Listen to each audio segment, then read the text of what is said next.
Hello, everyone. I hope you're doing well. Um, as much as we can. So, short story of this video. A while back, I tweeted about a 2008 study that I conducted about perception of invulnerability, and I got a overwhelming um, amount of requests to talk a little bit more about this research. So this video is meant to be a really short video, kind of a crash course, when we talk about this physical distancing challenges now. So I prepared a little bit of a presentation to help you through this. So for those of you who don't know me, my name is Raphael Giuzzi. I'm an assistant professor at the University of Toronto, Mississauga, at the management department. So that means I basically teach psychology to business students. Here's my Twitter in case you want to follow me. Um, so this study, this thing called perception of invulnerability. When I look at the news right now, the question is, why is it so hard for people to understand that physical distancing it's important?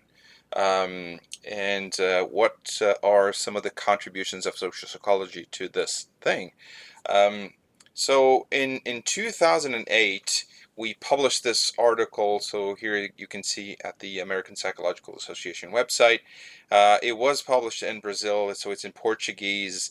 Um, only, and I'm sorry about that for all my English-speaking friends.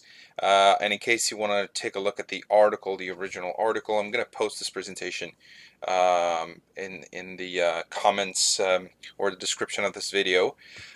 So in 2008, we published this article called "The Construction and Validation of the Invulnerability Perception Scale." And as with all the scientific rigor, we went through all the data, major publications, and we were interested in understanding, what happens to people when they live through victimization events. So when something bad happens to them. Um, and that is the whole purpose of this video. So, looking at what is this perception of invulnerability, and I'm looking at the newspapers, and a lot of people are complaining about their neighbors and people in their cities not following the social distancing, and it's like they don't care, especially the young people. I remember seeing a while back in the US when a bunch of spring breakers in Florida, and the reporter was like, are you not concerned about the COVID-19? I was like, no, if I get the COVID, I get the COVID, and that's it. So it seems like they almost don't care, and there is a psychological explanation for this, and that lies in the perception of invulnerability. So this perception of invulnerability, I'm gonna try to translate into simpler terms here, but we all suffer what we call victimizing events. So that's all the bad stuff that could happen to us: a car crash, a robbery, a disease. We all have this sense of invulnerability. So before those bad events happen to us, people usually have a sense that the possibility of being struck by these what we call undesirable events, or to become a victim, it's little, and the chances of experiencing more positive stuff are higher. So people with higher level of this sense of invulnerability, they tend to involve in a greater number of events, what we consider dangerous. So, in other words, they tend to underestimate events, and that includes everything from natural disasters, pandemics, to health-related misfortunes, and so on and so forth. So, in other words, it's almost like as humans, as a psychological defense mechanism, we have this bubble around us, and we grow this perception that bad things tend not to happen with us. They will happen to other people, but not to us. And it's a very complex cognitive structure, the way we formulate this. Um, but we all know that bad things happen to us. It's happening right now with the pandemic, for example, and it's hitting everybody. So when we go back to the literature, when we look at the construct, and those are the two main authors, Perloff and Bullman and Fries. So they say when those victimizing events do affect a person, they immediately go through this period of psychological maladjustment. So that's when things get real, that's when the victim and this person will reassess their beliefs. They will reassess their entire perception of invulnerability. So it is almost like a conflict between the cognitive schema that I have, the belief that I have right now, and the necessary psychological adjustments to adapt to the new type of situation that we're living. So it's no longer the same thing. So what happens is when we are young, our sense of invulnerability tends to be really, really high. Really, so we that's why young people tend to engage in very dangerous behaviors. Um, and as life moves on, as things happen to us and with us, then we know that it's not just like that. So I think I'm a good driver until I'm involved in a first severe car crash, and then I'm obliged to reassess my entire cognitive schema. So that's what happens with this psychological dynamic. So we went on to study what are the factors that would contribute or form this perception of invulnerability, and we managed to study four of them, which were later corroborated by our empirical research. So the first one is I have a belief in my personal invulnerability. So I have an overall belief that bad stuff tend not to happen with me, or if they do, they will not be as bad as if it was with different people. The second one is I have the sense of control of the environment. In other words, that means people tend to think or trick themselves into thinking that they can control and even anticipate things that could happen around me. The third one is I have an extreme positive self-perception. So I'm intelligent, I'm smart. So in other words, I am clever enough to deal with the curveballs that people or the life is going to throw at me. So I believe that bad things tend not to happen with me. I believe that I can control the environment around me. I have a positive self-perception of myself. And finally, I have a sense of protection. So for some people, if especially if they are very religious, they tend to rely on religion, on God and faith, or even luck. So when you put all those four together, this is what we call the perception of invulnerability. And we translated this into several items on our scale from, for example, I feel protected by my faith, I feel protected by God, I believe I'm a strong person. I believe I'm a clever person. I will never lose relative ones. I will never lose loved ones. I tend not to get sick, or I will never get sick, and so on and so forth.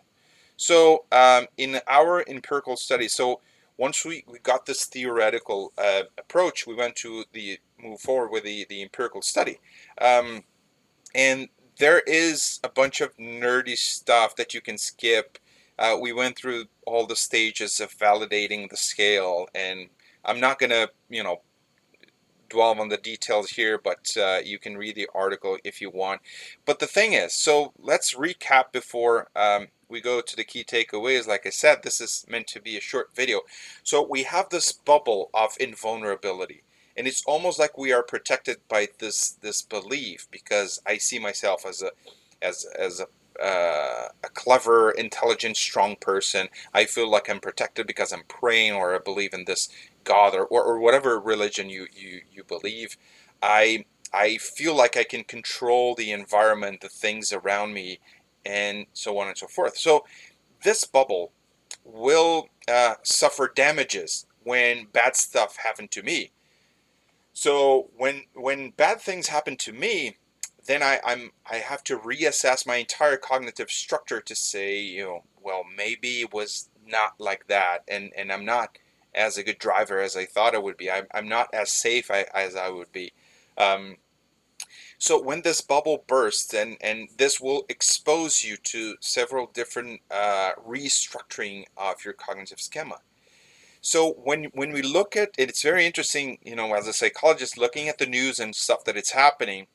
Some of the key takeaways that I wanted to explain is that when you look at doctors, nurses, and other health frontline workers, they are usually the first ones saying, "Please stay home," and followed by people who are directly affected by the disease, or they have, a father or a mother in that condition, and are also people with pre-existing conditions saying, "Please stay home." So that's one very interesting element of what's happening, because those people are seeing in first hand how devastating to catch that disease could be.